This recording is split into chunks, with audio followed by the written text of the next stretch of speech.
Hablemos de igualdad. ¿Cómo están? Bienvenidas sean todas ustedes, todos ustedes. Estamos en el programa Hablemos de Igualdad del Instituto Estatal de las Mujeres de Nuevo León. Gracias por acompañarnos. Hoy estaremos hablando de los derechos de las mujeres indígenas, los desafíos y retos que enfrentan diariamente en su núcleo familiar, social, culturalmente y políticamente en Nuevo León y el resto del país.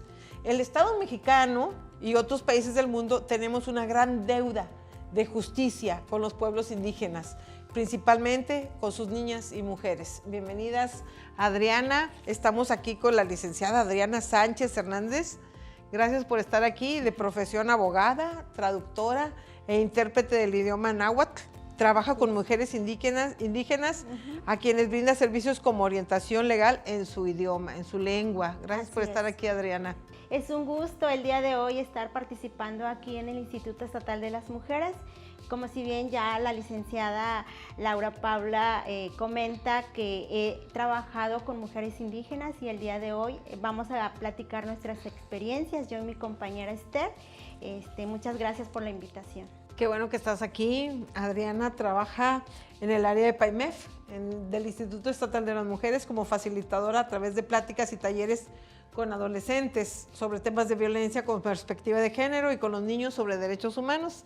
Gracias por toda tu labor que ejerces todos los días. Y con la licenciada Esther Cruz. Gracias, Esther, por estar aquí. Ella es trabajadora social del área también de PAIMEF, brinda pláticas en temas de prevención de violencia de género y prevención de adicciones, derechos humanos de las niñas y niños y adolescentes, entre otros. Gracias, Esther, bienvenida, gracias por estar aquí.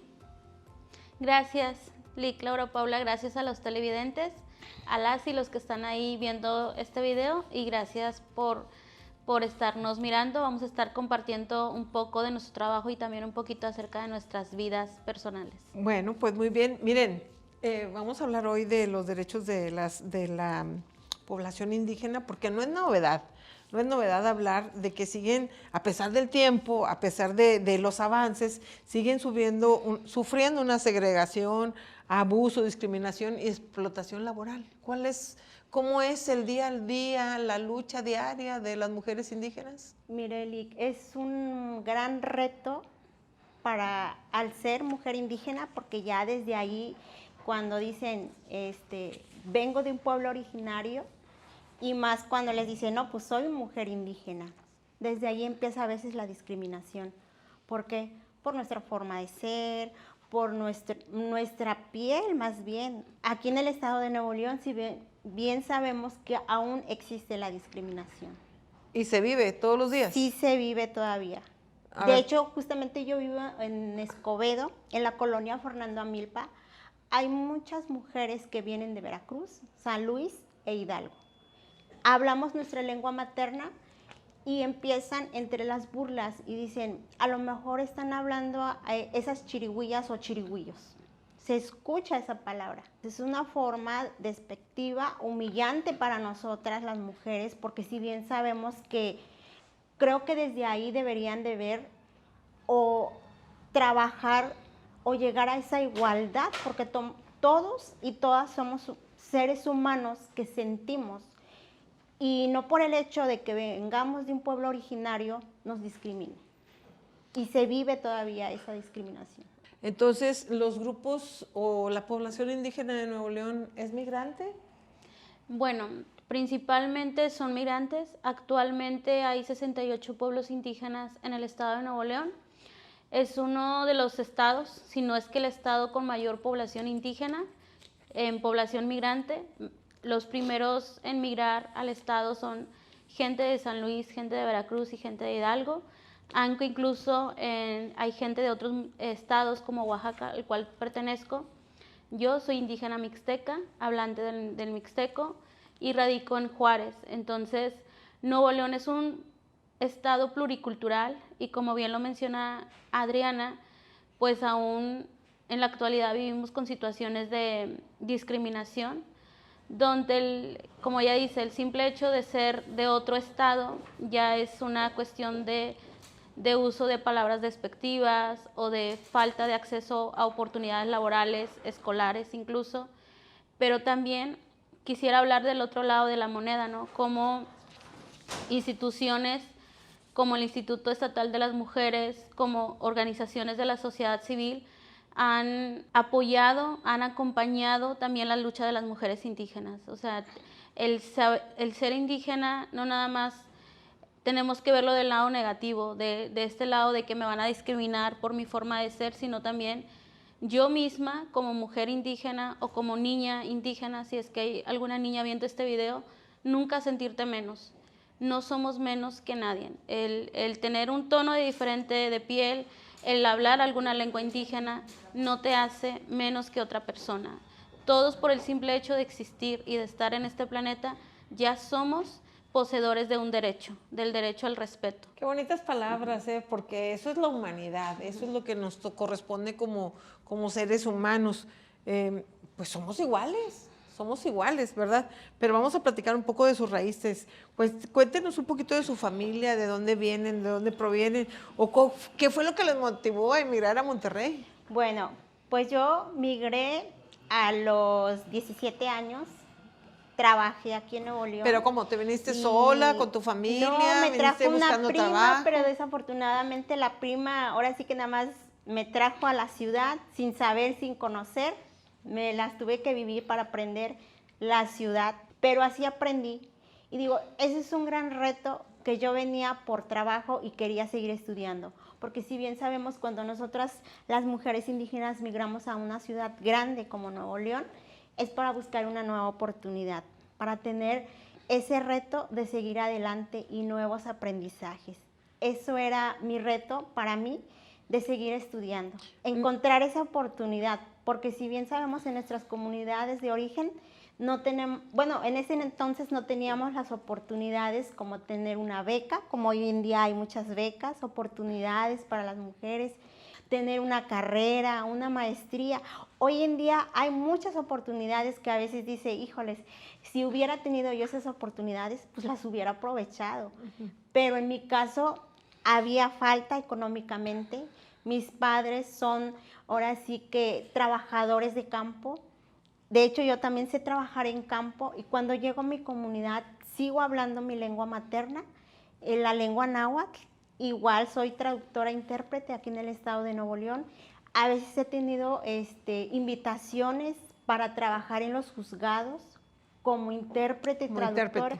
Así es. Y justamente hace 2 semanas estuve en una participación de un homicidio como traductora e intérprete. Estuve dialogando con la persona y digo, eso me satisface también porque estoy apoyando a las demás personas. Estás ayudando, por supuesto, estás contribuyendo a la justicia. Exacto. A la justicia, ¿verdad? Y que estas mujeres que vienen en busca de una vida, de una mejor vida, ¿verdad? Y terminan Y mejores oportunidades, eso es lo que buscamos también, tener un mejor empleo, una buena paga, porque pues en nuestra comunidad pues allá es muy bajo recurso económico que nos llegaran a pagar para realizar un trabajo. Y aquí encontraron eso, trabajo, estudio, becas. Y te quedaste, te estableciste aquí, te casaste. Aquí me casé, tengo 2 hijos y aquí pues se me dio la oportunidad de trabajar aquí en el instituto, pues aquí estamos trabajando y compartiendo estas nuevas experiencias y retos, porque si bien sabemos como mujeres indígenas a veces es muy difícil. Es difícil, pero bueno, pues tenemos todos y todas, ¿verdad? Que luchar para que llegue por fin la igualdad, ¿verdad? Entre hombres y mujeres, pero también multicultural. Sin embargo, a pesar de todos los esfuerzos que escuchamos, que hiciste y que se siguen haciendo, también a través del gobierno, ¿verdad? Lo cierto es que a través de estos esfuerzos realizados sigue habiendo pobreza, sigue habiendo dificultades de parte de esta población indígena para, por ejemplo, para acceder a los servicios de salud, a las instituciones de justicia. Sigue habiendo discriminación, ¿cierto? Así es.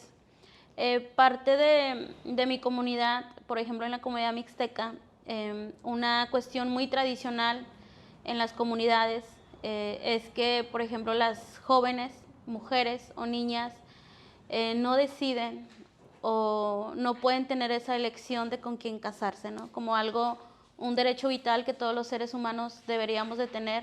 el poder escoger a nuestras parejas, el poder tener un noviazgo. Y parte de eso en las comunidades indígenas es muy difícil.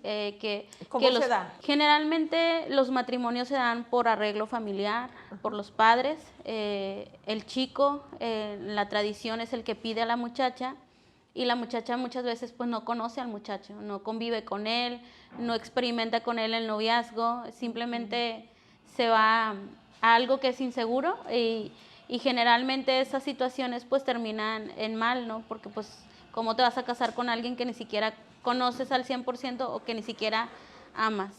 Pero eso todavía sigue siendo una realidad, no nada más en la cultura mixteca, sino en muchas culturas indígenas. Todavía hay matrimonios a muy temprana edad, niñas que, como dice Adri, deberían de estar estudiando, jóvenes que deberían de estarse preparando para un futuro mejor para ellas, y la cultura a veces, en vez de apoyar este desarrollo pleno de las mujeres, a veces también lo está como opacando.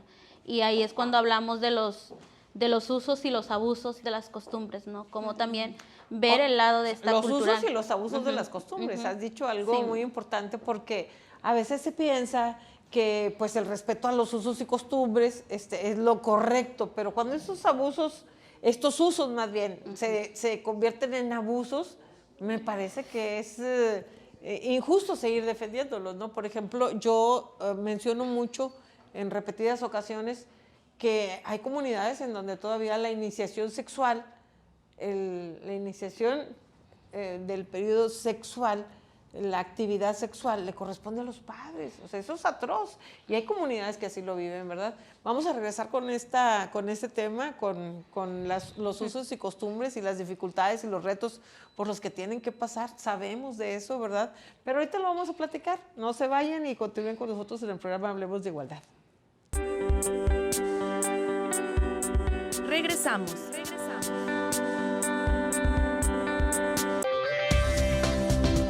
Continuamos.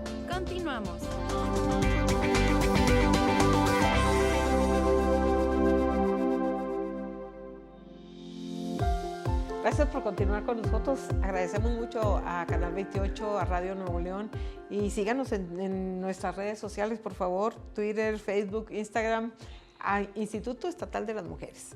Estábamos hablando de los usos y costumbres de la comunidad indígena, y bueno, se considera aún en la actualidad que son monedas de cambio, que son usadas para venderlas o enviarlas a las ciudades a trabajar en casa, o bien pues para casarlas, ¿verdad?, a cambio de algo, aún siendo muy menores de edad, aún siendo niñas y pequeñitas, 10, 12 años. Así es, Lic. A veces es impresionante saber y conocer estas, no son historias, es la realidad que todavía se vive en las comunidades. Por ejemplo, en mi comunidad, el famoso dote. El dote es cambios patrimoniales, digamos, terrenos, animales, que yo la cambio por una vaca, por borregos, chivos, hasta puerquitos también, que eso es lo que tiene la familia, y lo hacen a cambio de una hija. Así como que cualquier cosa la cambian. Ajá. Y como si no tuviera costo o valiosa a la niña. Y eso es algo impresionante, porque dices, ¿por qué están haciendo eso? ¿Por qué hacen ese cambio, o por el valor que le dan por los terrenos, los animales? Y pues no debería como de ser moneda así, de cambio, ¿verdad? Sí. Pero aquí también pues tendríamos que analizar cómo ellos están acostumbrados, están arraigados las costumbres, que no lo ven como algo malo. Incluso la niña pues acepta, claro que no tiene criterio ni tiene la responsabilidad, pero las mamás, o sea, toda la comunidad está de acuerdo con esto, porque así son sus usos y costumbres. Así es, y eso es impresionante, porque digo, se supone que pues es una niña que le hace falta mucho por conocer, por aprender, pero ya la están casando o cambiando por cosas materiales. Y muchas veces con personas mayores, o sea, no sus pares, su pareja o a quien le entregan, pues no son personas, si la niña tiene 10, 11, 12 años, ¿verdad? Bien chiquillas. Y le entregan a casarse con una persona de 40 años, por ejemplo. Pues ya mayor de con edad. Un hombre, sí. Así es. Y no sabes qué pasaría ahí con la niña, cómo va a vivir, si va a estar bien o va a estar mal, o cómo le va a ir. Así es. Así es. Y también, por ejemplo, la cuestión de que si se casan muy pequeñas estas niñas, está como la cuestión cultural de que si te golpea, si es borracho, si te maltrata, te tienes que aguantar. Es la cruz que te tocó, es lo que tienes que aprender a vivir. Tu familia, la abuela, la madre, las hermanas, el núcleo familiar lo respalda. Incluso hay mujeres de la propia cultura que dicen, te tienes que aguantar. Así siempre ha sido y así siempre va a ser. Pero gracias también a, como lo había dicho, a que muchas mujeres como Adriana, como en mi caso particular, hemos podido estudiar, hemos tenido contacto con otras mujeres que nos han impulsado también a superarnos, a luchar por los derechos de las mujeres. Hay muchas mujeres dentro de la cultura que también han decidido cambiar esta forma, esta visión de vida. Así es, eso es muy importante también porque, mira, a pesar de los avances que hemos comentado ahorita, hay una tasa de discriminación muy alta en México. Más del 44.1% de mexicanos pues ejercen la discriminación. Y bueno, Puebla es el primer estado donde más discriminación hay, pero Nuevo León estamos en los primeros 10 lugares. O sea que tampoco es fácil, tampoco ha sido sencillo el avanzar, el poder lograr estudiar, el poder lograr una posición, un empleo y poder salir adelante. ¿Qué tan difícil ha sido? Pues sí, ha sido un poquito difícil porque esto de que ya cuando empiezan a escuchar de que tú eres una mujer indígena, que eres migrante indígena, desde ahí empieza ese reto, porque a veces no hay las oportunidades, por ejemplo, en educación.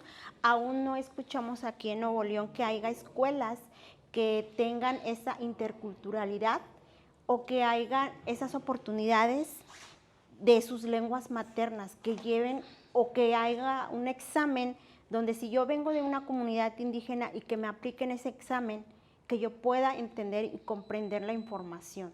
A veces es muy difícil desde ahí, de esa parte. Y estás hablando de un tema fácil, como es la educación, como es el tema de salud, pero ¿qué pasa cuando esto lo vivimos a través de la justicia? Es decir, por falta de intérprete, hay 8,364 personas detenidas por falta de un defensor, por falta de un traductor, así de sencillo. Exacto, y justamente en esta parte de justicia a veces falta por sensibilizar a los, ahora sí que las personas que estén trabajando ahí como servidores públicos, sí es muy importante la capacitación y que tengan o que cuenten con un traductor intérprete, porque si bien justamente este señor me decía, es que desde que cuando a mí me implicaron en este delito, nunca me mencionaron si yo requería un intérprete traductor, sabiendo que yo vengo de un pueblo originario y el abogado que estuvo llevando mi caso no me comentó, hasta ahorita me vengo a enterar ya cuando estoy sentenciado y pues ya no se puede hacer Justamente por no tener un traductor, un intérprete, y esto dificulta aún más el acceso a la justicia. Exacto. Y bueno, pues prevalecen, aparte de la discriminación, pues la injusticia, ¿cierto? Así es. Pero esto pasa en todos los renglones de la vida, la dificultad. También en problemas, en el renglón de la salud, también se les dificulta porque pues no tienen acceso a estos servicios tan importantes y bueno, pues se dificulta. Sí, es muy difícil. De hecho, hay muchas mujeres indígenas que no consultan en hospitales, aún todavía están consultando en los centros de salud, que es lo que más cercano les queda, o un particular. ¿Por qué no recurrir al sistema de salud estatal? Porque sinceramente es un sistema de salud que no tiene una pertinencia cultural. ¿A qué me refiero con la pertinencia intercultural? Que no hay, por ejemplo, personal en estas áreas para atender a población indígena. Por ejemplo, hay mujeres mixtecas que llegan al centro de salud y solo hablan mixteco. ¿Cómo van a poder comunicarse con el doctor o la doctora si solo hablan mixteco? Y a veces dicen, bueno, voy a llevar a mi hija, voy a llevar a mi hijo que ya habla el español y solo así pueden acceder a la consulta. Hace como 5 años yo tuve una experiencia con un hospital de aquí del estado y la señora estaba en labor de parto. pero el parto se estaba complicando porque la señora no entendía lo que el médico le estaba diciendo y tuve que ir a ayudar a la señora con la traducción. Era una señora mixteca y propiamente ese es un gran ejemplo, ¿no? Como un gran estado como Nuevo León está preparado o se prepara para recibir a otras personas de otros estados. De hecho, ha habido, a raíz de esta discriminación, ha habido casos de mujeres indígenas que han parido en patios o en pasillos de hospitales o en baños porque no tienen acceso. De hecho, en el municipio donde yo radico actualmente, todavía hay parteras que se dedican a la medicina tradicional. ¿En sus casas? En sus casas. Ajá. Y como saben de que está esa partera, pues por esa misma razón a veces no acuden a hospitales para dar a parto. Pero, ¿y parto esto no normal. contribuye al riesgo del nacido Es o que de la eso como madre? ya lo traen desde la cultura, o como Ajá. si bien hablábamos de usos y costumbres, sienten que tienen más confianza con una persona partera. Ajá. Porque eso ya es una tradición de que creen que ellas van a estar bien, pero sí hay riesgos de que pudiera pasar alguna situación. Pues sí, cómo no. En su caso particular, ¿qué este ímpetu, estas ganas de salir adelante, esta motivación, ¿de dónde surge? ¿Qué es lo que viste en tu familia? ¿O qué es lo que te motivó? ¿Por qué no te quedaste como tus vecinos? ¿Qué fue lo que te impulsó a salir y estudiar y buscar un trabajo y poder demostrar pues que eres tan capaz como cualquiera? Digo, yo siempre he pensado que nosotras las mujeres indígenas tenemos esa oportunidad de seguir adelante y seguir aprendiendo. Y también ahorita gracias al Instituto Estatal de las Mujeres veo que impulsan mucho a las mujeres como artesanas. Sí. Y eso está bonito y es una buena iniciativa donde yo sé que muchas mujeres van a aprender y van a tomar a lo mejor de seguir estudiando, de seguir echándole ganas para seguir trabajando.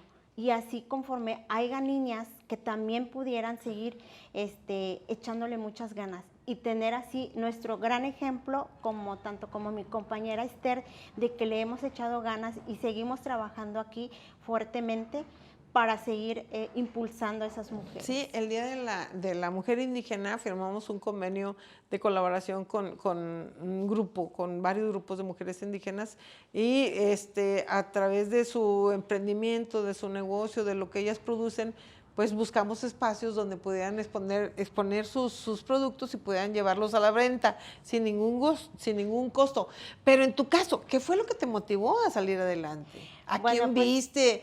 ¿Cuál fue tu modelo a seguir? Es que todos, como si bien tenemos sueños desde nuestra comunidad, siempre yo decía, no, yo algún día quiero crecer, quiero ser grande, tener un carro, una casa, vivir bien, apoyar a mis papás para que ya no vivan así como el día de hoy yo estoy viviendo. Porque si bien cuando yo estuve estudiando en la escuela hasta la preparatoria, mi papá me decía, yo lo único que te puedo apoyar, pagar las colegiaturas, porque sabes que aquí es puro trabajo en campo, pero tú también debes de buscar la forma, cómo buscar para tener tus pasajes, para comprarte tu ropa. Le dije, yo le quiero echar ganas, papá, y no importa dónde se pueda conseguir llevando a cabo este gran estudio que yo quiero salir adelante. Fíjate la importancia cuando uno tiene un sueño, cuando tiene una motivación, que lo haces, lo contagias a tu familia, ¿no? Tu padre te ayudó,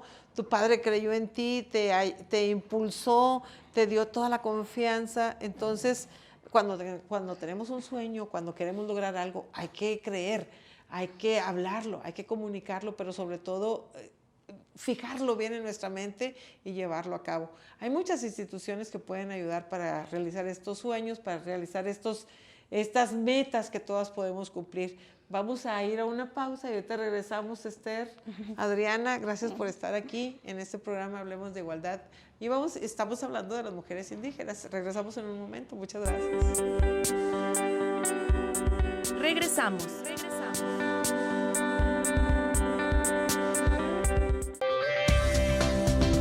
Continuamos.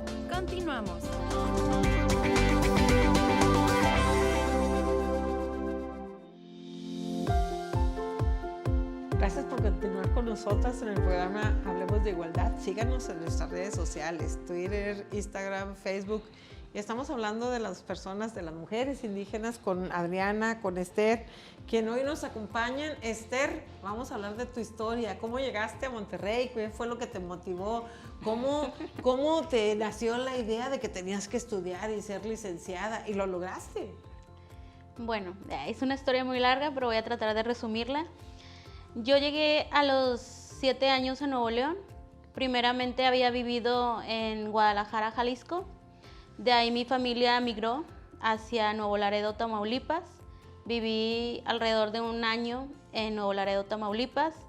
Y de allá mi familia volvió a migrar y nos quedamos aquí en Nuevo León.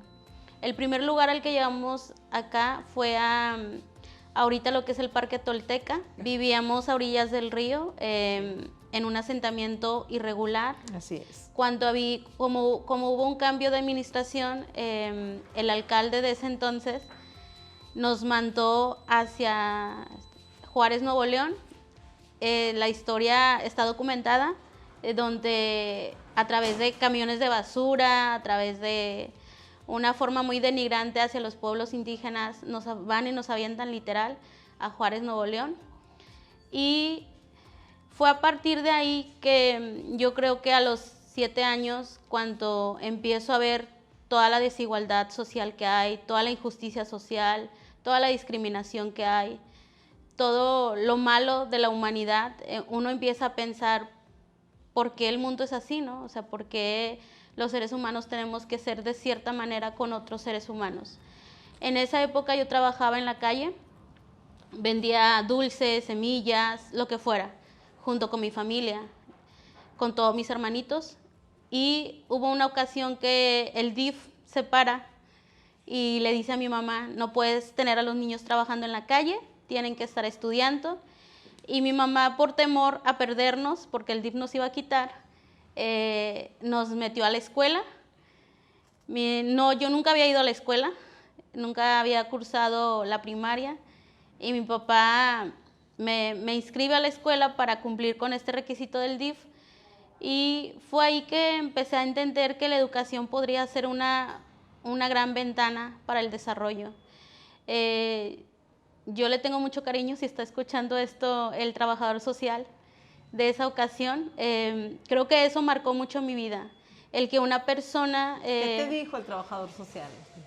Que podía soñar, que podía ser lo que yo quería ser, que podía mejorar mis condiciones de vida, y al final yo sentí que no pertenecía a la calle, ¿no? Porque era lo que mi familia hacía, trabajar del comercio ambulante y pensar, yo en algún momento voy a crecer y en algún momento voy a apoyar a mis papás cuando estén grandes, en algún momento voy a apoyar a mis hermanos. Y creo que eso es como la magia también de la profesión o del trabajo público, como lo que hace la LIC Laura Paula, servir realmente a la sociedad y hacerlo de corazón, marca una diferencia en la vida de alguien. En ese entonces, a mis 7 años, tuve muy claro que quería estudiar, tuve muy claro que quería desarrollarme, tuve muy claro que quería una vida diferente a la de mi madre, a la de mis abuelas, y tuve muy claro que podía inspirar a otras mujeres a continuar también con su vida. Entonces, yo creo que también me apoyó mucho mi familia, mis padres, mi mamá y mi papá. Mi mamá siempre ha como marcado mi vida. Mi mamá, desde que tengo memoria, ella me ha dicho: nunca te sientas menos que nadie. Y creo que eso es una palabra que a mí me ha apoyado mucho en mi vida, porque es la realidad. A veces hay gente que puede tener más recursos económicos, puede haber gente muy rica, muy millonaria, pero el valor del ser humano está en sus valores y en su corazón. Y yo creo que esa enseñanza de mi madre, nunca sentirte menos por lo que eres, porque en esa época ser indígena era como lo más feo que podía ser, ¿no? Entonces también eso me ha impulsado, tener unos padres que me han apoyado, que me han acompañado, y que con los pocos recursos que tuvieron, porque mis papás no son ricos, mis papás no tienen grandes riquezas, pero su riqueza también en sus palabras, en su apoyo, creo que eso también a mí me impulsó a estar donde estoy. Y creo que pues todavía, si Dios me da vida, pues todavía me falta mucho. Y la idea pues es también apoyar a otras mujeres, inspirar a otras mujeres, acompañarnos entre mujeres indígenas. Acá Adri es parte de una red, también las mujeres indígenas tenemos nuestra propia red, tenemos una red a nivel nacional, a nivel internacional, y sabemos que no estamos solas, que podemos apoyarnos, y creo que ese es el reto, ¿no? Poder generar condiciones de igualdad para todas las mujeres, indígenas, no indígenas, cualquier diversidad. Mira, tu historia es muy inspiradora por dos lados. Yo le veo dos líneas, ¿verdad? Primero, pues el factor común en ustedes dos es el apoyo de la familia, el apoyo de sus padres, y que tuvieron un sueño desde niñas, ¿verdad? Y lo han ido avanzando hasta cumplir sus metas. Y seguramente esto también va a ser una plataforma para su familia, para que les vaya mejor. Aún con todo lo que ustedes nos platican, pues hay verdades, hay realidades, ¿verdad?, que estamos viviendo. Por ejemplo, que entre los pobres, pues las personas indígenas son los más pobres. La situación del 72% de los pobres de México, el 45.4% corresponde a indígenas en pobreza moderada y el 26.6% a indígenas en pobreza extrema. Aún así, y sabemos que hay muchas oportunidades para salir adelante. Sin embargo, cuando tienes la pobreza en contra, es difícil, se dificulta. Así es. ¿Cierto? Yo creo que más que nada es un ejemplo de nuestras experiencias, como si ya bien platicaba aquí la compañera Esther, de cómo cada quien tenemos nuestras vivencias o cómo nosotros logramos a llegar a ser alguien hoy en día o hasta dónde hemos llegado a ser alguien como profesionales. Yo creo que esto es lo que impulsan a las mujeres indígenas para que también logren a llegar a ser alguien, como hoy en día las niñas y los niños. Cuando les hablamos de sus derechos de los niños y las niñas, porque yo en esta parte que comparto la información en la lengua náhuatl, eso es lo que inspira, porque saben que dicen, yo llego con esa confianza, te platico mi situación que viví o que he estado pasando. Por ejemplo, los tipos de violencia. A veces es muy difícil que entendamos a una mujer si está pasando por una situación psicológica, porque les tenemos que explicar. Y tú hoy en día actualmente estás pasando por una situación psicológica y me dicen, es que no entiendo lo que me quieres decir. Y ya le empezamos a platicar, pero en la lengua materna, ándale, que me duele la cabeza, que me siento de esta manera, que yo pienso así de esta forma. Eso es lo que no yo entiendo cuando tú me dices atención psicológica. Y por eso a veces yo les digo, no, pero el Instituto Estatal de las Mujeres, ahí donde tú puedes llegar y te pueden brindar ese servicio. Y es gratuito. Y ahí estoy. Si me requieren, ahí me van a encontrar. Yo las puedo ayudar, yo las puedo impulsar para que tengan esa atención, porque todos y todas tenemos ese derecho. Así es, así es. Y bueno, en tu caso, ¿cuál ha sido los retos más fuertes?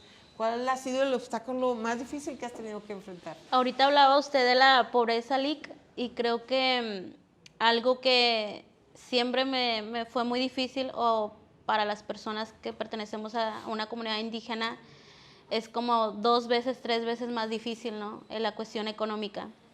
Yo cuando empecé a estudiar la prepa, mis papás, aunque tuvieran todas las ganas de apoyarme, no podían. Muy apenas podían pagar la casa, muy apenas podían con los gastos diarios. Y cuando empiezo la escuela, me doy cuenta que pues la escuela en nuestro país, aunque sea gratuita y laica, ¿Se supone que es gratuita? Pues la realidad no es así. Yo tenía que pagar una colegiatura en la prepa de 6,000 pesos alrededor del semestre, y fue trabajar. Yo trabajé muchas cosas vendiendo, hasta llegué a vender dulces. A veces me acuerdo mucho, porque se lo platico mucho a mi pareja, a mi esposo. Le digo, yo literal salía de la prepa, salía para la prepa con 10 pesos en el bolsillo. O sea, literal 10 pesos. Entonces era pagar el camión de ida y pagar el camión de regreso, y me sobraba 2 pesos. Y mis compañeras de la escuela pues sacaban el lonche, ¿no? Sacaban los tacos, sacaban el sándwich, y me decían, ¿no vas a comer nada? Y yo les decía, es que ya comí en la casa, ¿no? Ya almorcé, ya desayuné. Obviamente no había comido nada, pero también era como para no sentirme mal yo. Pero también ahí me di cuenta que hay muchas mujeres, somos solidarias o sororas entre nosotras, y nunca faltaban las compañeras que me decían, yo te doy el lonche, o yo te comparto mi lonche, o vamos, yo te compro unas papitas. Y creo que la dificultad económica sí imposibilita el acceso a otros derechos, el acceso a la educación, el acceso al propio trabajo.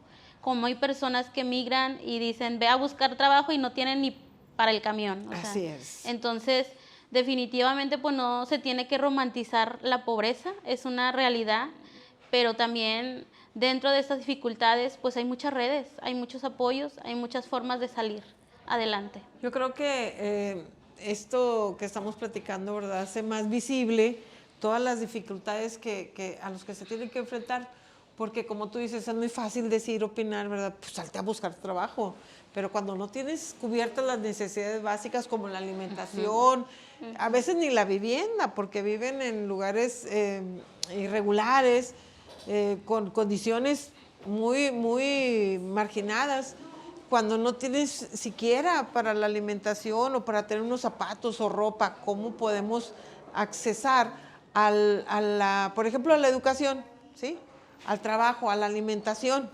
¿Cómo podemos buscar o cómo podemos suponer que tienen todas las oportunidades como para buscar lo básico, la alimentación, el vestido, el calzado, la vivienda? ¿Cómo podemos hacerlo? O sea, ¿de qué manera podemos ayudar?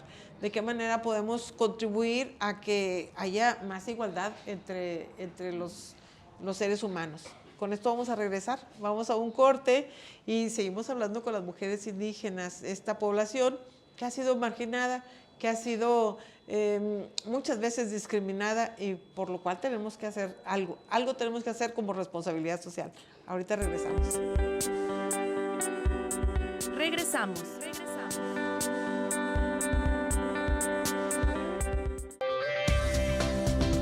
Continuamos. Gracias por continuar con nosotros en el programa Hablemos de Igualdad. Desde el Instituto Estatal de las Mujeres estamos hablando de las mujeres indígenas con Esther, con Adriana. Gracias por estar aquí. Y pues también agradecemos, como siempre, a Canal 28, a TV y Radio Nuevo León por esta cobertura. Estábamos hablando de las dificultades que se viven. Yo quiero mencionar esta dificultad en el rezago educativo, que está cercano al 20% en comparación con la población en general. Y las indígenas casi llegan al 50% de un rezago educativo. Esto a mí me llama la atención porque forma parte de lo que hace que se caiga en situaciones de violencia. Como el noviazgo no está aceptado en los adultos, en las comunidades indígenas, ya dijimos que los matrimonios se dan por intercambio, por otras cuestiones de usos y costumbres, ¿verdad? Entonces, estas relaciones prematrimoniales pues se dan escondidas y luego se casan con alguien que no conocen, que ni siquiera aman, y esto es un factor para que se pueda caer en situaciones de violencia. ¿Se vive? Sí se vive, y justamente en Escobedo, donde yo vivo actualmente, en las escuelas hay de hecho muchos niños y niñas que viven esta parte. También yo siento que es falta por maestros que sean bilingües para que compartan la información en sus lenguas maternas, porque desde ahí, de esa parte, viven la discriminación y piensan que no van a tener ese aprendizaje, porque muchos niños de los que migran o las niñas no comprenden esa información. Claro que tiene relación la violencia con la educación. Conforme las mujeres o las niñas no tengan acceso a la educación, también no tienen acceso a la información, acceso a oportunidades y acceso al desarrollo. Tal el caso de Malala, ¿no? El caso de esta chica de la India que se da cuenta que todas las mujeres pues tenemos que estudiar, tenemos derecho a desarrollarnos. También sucede con las comunidades indígenas. El hecho de que la niña o la mujer adulta o adolescente no haya ido a la escuela, no pueda conocer las oportunidades que hay, también la limitan a poder salir de la violencia. Las mujeres dentro de la comunidad, como lo habíamos mencionado en un principio, viven situaciones de usos y costumbres, donde si el marido te pega, donde si el marido abusa sexualmente de ti, donde si el marido tiene problemas de alcohol, tú te tienes que aguantar, porque es la cruz que te tocó, porque el mandato cultural así es. Y las mujeres, por lo menos las mujeres mixtecas que se han separado, que se han divorciado, son señaladas dentro de la comunidad. O sea, la misma comunidad, cuando una mujer deja a su pareja por violencia, la misma comunidad la empieza a hostigar, a señalar, y los hombres de la comunidad empiezan a pensar que la mujer que está sola es una mujer a la cual pueden tocar, a la cual pueden acosar, como si ser mujer implicara que tengo que tener a un hombre a mi lado para ser valiosa o ser respetada en la sociedad. Entonces creo que tenemos que quitar esa idea de que las mujeres pues no somos propiedades. Las mujeres tenemos derecho a vivir en armonía con una persona que amamos, con una persona que nos respete y no alguien que nos esté violentando nuestros derechos. Fíjate, Esther, estamos hablando acerca de los abusos que se dan dentro del matrimonio. Ya dijimos que por usos y costumbres, porque las dan a cambio de un bien patrimonial, o también porque tienen que cumplir y los maridos con esos roles, ¿verdad? Y porque con los usos y costumbres, porque los maridos tienen derecho a corregir a su mujer y ellas se tienen que aguantar. Pero no solamente en el matrimonio, no solamente dentro del núcleo familiar. Cuando llegan a trabajar en casa, ¿sí? Que es común que así lo hagan, luego hay abusos por los patrones, no nada más abusos de discriminación, no nada más abusos de violencia o de cualquier otro tipo, sino también sexuales. Hay abuso sexual y se tienen que aguantar. Así es. Bueno, Adriana, que está un poquito más cercana al tema de las empleadas del hogar, hay muchas chicas, y digo chicas porque la mayoría llega incluso a los 9 años. Hemos tenido compañeras que han llegado a los 9 años a trabajar en una casa que no conocen, una casa que no es tu familia. Con gente que no conocen. Con gente totalmente extraña. Y o sea, yo simplemente imagino qué pasará con una niña de 9 años dentro de una familia que no es suya, dentro de un hogar donde pueda haber una persona, un varón que pueda aprovecharse de ella. Muchas chavas que trabajan en el hogar han expresado, han externado que han sufrido acoso sexual, hostigamiento o incluso abuso sexual por parte del empleador, porque se piensa igual en la cultura que la mujer pues es un objeto, una persona que puedes tomar cuando quieras y dejarla ahí como si no pasara nada, como si no hubiera leyes, como si no hubiera un delito. Y eso actualmente todavía está pasando con muchas mujeres. Las mujeres indígenas que vienen a trabajar acá en casas, en la limpieza de un hogar, generalmente vienen con otra mentalidad, vienen con una mentalidad y con una inocencia, y me atrevo a decir inocencia, porque no conocen la maldad de una sociedad. O sea, ellas vienen de una familia donde les dijeron ciertos valores, llegan y piensan, no me va a pasar nada en esta casa, y suceden situaciones donde la chica queda embarazada del empleador o de alguien de la familia de los empleadores. Entonces también es una realidad que no podemos decir que no existe, porque pasa mucho. Sí, y estás hablando de mujeres mayores de edad, pero ¿qué pasa con las niñas? Tú dijiste que viste un caso, ¿verdad?, donde una niña de 9 años llegó a trabajar en una casa. Y esas niñas también son sujetas a abusos sexuales. Una niña de 9 años, de 10, 11, 12 años, no tienen todavía el conocimiento de sus derechos y tampoco tienen todavía una madurez en sus cuerpos para tener relaciones sexuales, ¿sí? Y todavía tampoco tienen el criterio como para dar consentimiento a eso. Simplemente son abusadas. Es que desde ahí está que como ya traen esa cultura y aparte la falta de desconocimiento de esta información y más que nada con sus derechos de las niñas y los niños. O sea, dices que traen esta cultura, la cultura de la obediencia, de que tienes de que lo que me digan es lo que yo tengo que hacer. Lo que me ordenen es lo que yo tengo que llevar a cabo. O sea, siempre el sí, o sea, como yo dar y servir al hombre, porque eso ya lo traen desde la cultura. Arraigado. Ya lo trae. Desde hecho, yo cuando yo llegué aquí en Nuevo León, yo sabía que yo tenía que servir al hombre. Yo tenía que hacer las cosas de lo que el hombre me pudiera mandar o decir. ¿Y cómo ha cambiado tu forma de pensar en este tiempo? ¿Ha cambiado?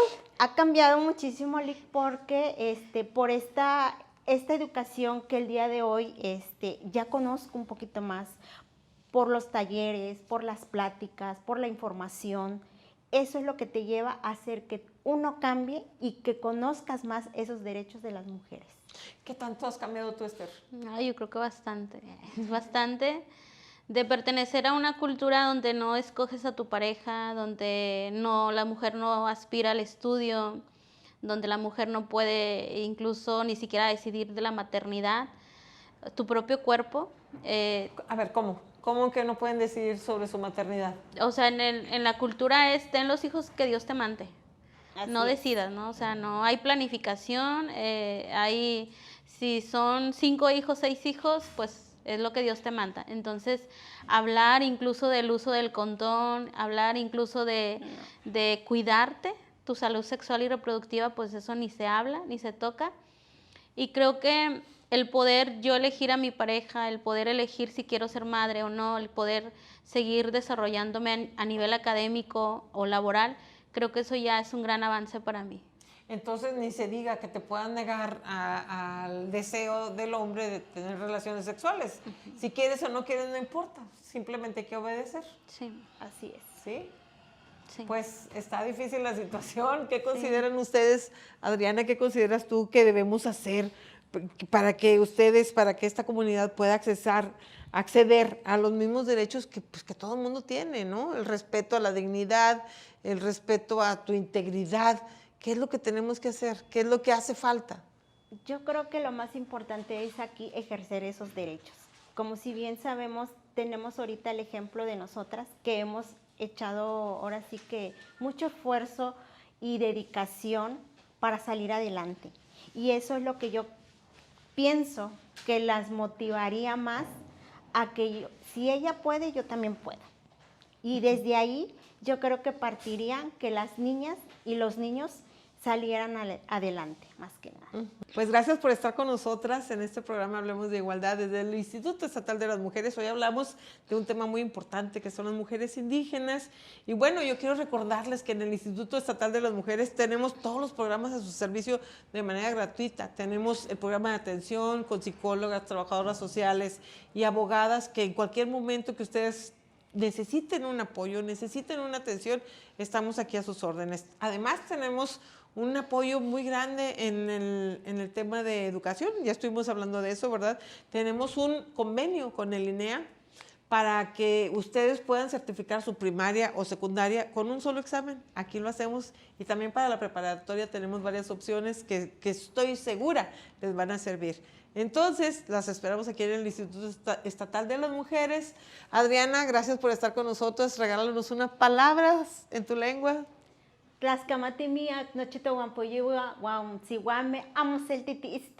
Instituto Estatal de las Mujeres, Yamitzpalewis, Huanica, Tiistose para Timitzcaquise. Muchísimas gracias a todas y a todas las que nos escucharon el día de hoy. Mi nombre es Adriana. El Instituto Estatal de las Mujeres las apoya y las escucha. Hoy en día tú no estás sola, mujer. Aquí te encuentras en el instituto. No estás sola. Aquí estamos, somos tu red de apoyo y estamos para servirte 24/7. Esther, gracias por estar con nosotros. ¿Unas palabras? Dishabindo na shinto video yo tan di ko into ko imento donde chindendo ta ya shinyondo ko imento dishabindo. Muchas gracias por habernos acompañado en esta transmisión. Igual recuerda que no estás sola, estamos aquí para apoyarte, somos tu red de apoyo. Gracias. Y en el instituto están las puertas abiertas, siempre a sus órdenes. Muchas gracias por acompañarnos en este programa y bueno, pues hasta la próxima. Gracias.